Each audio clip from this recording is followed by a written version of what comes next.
The sex lives of these corals are tightly synchronized to water temperature, the moon, to light and to tides.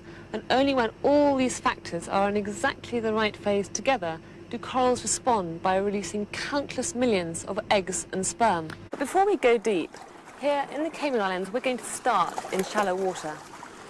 These rays are just one of the strange and I think unnerving creatures found in this area, pretty well the centre of the Caribbean.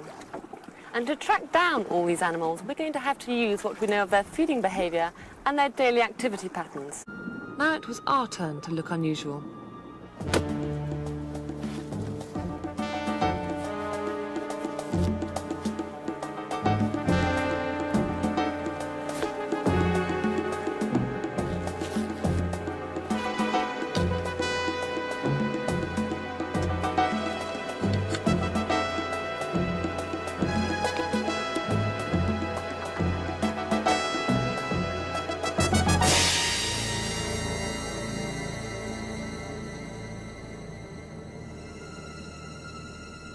Fully protected by chainmail suits and with a cage as a precautionary retreat, we were well prepared to face the sharks. These solitary predators usually roam the ocean and are rarely seen. So in order to get close, we had to attract them by baiting the water. Some hours later, they arrived. Well, welcome to the world of blue sharks. How do you like it? Well, I'm surprisingly unafraid. How do you think they would be? Are they reacting normally to us? I didn't quite know how they would react. I didn't think they would look at us as food since they primarily eat fish. But I also didn't think they would be quite as curious. I thought something as alien to the pelagic environment as us, cage and all of this garb, keep their distance a little bit more, but they don't seem to mind it. Isn't that fantastic? Surprised we've got so many big ones. I thought they'd be smaller than this.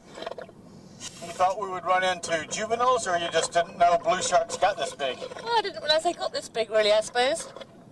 But they just come up and, as much as you can tell from an eye like that, appear to look you right in the eye. What in the world are you?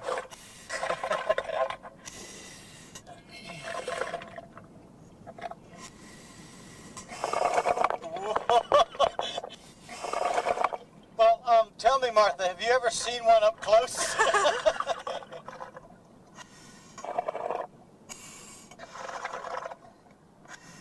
Oh, look, here's a female.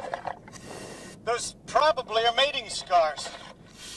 The scarring, when they mate, is a very violent thing. The male grabs her in various places because in open water there's no other place to hold on. But the females are built for this. They have a much thicker skin than the males do. So actually all of that is accounted for in their physiology. Look at the size of those pectoral fins.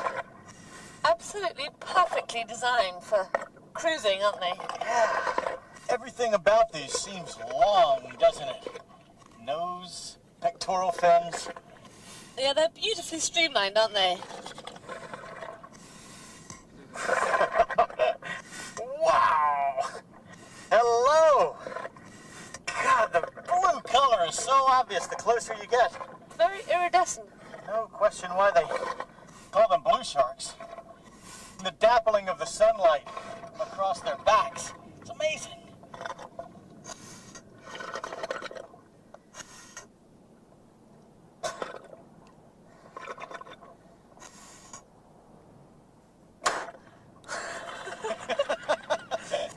It's extraordinary the way they come up to you, and just as they open their jaws, you can see their eyes close with the nictitating membrane, and they blind themselves. It looks weird, doesn't it? I guess that's better than having a fish bone poke you in the eye, though. Absolutely.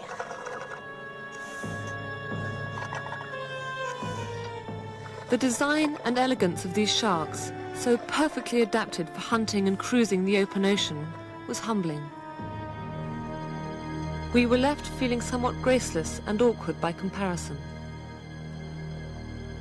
But it's the excitement of being surrounded by sharks, and of course the wonder of swimming through the forests of kelp, that make Californian diving rather special.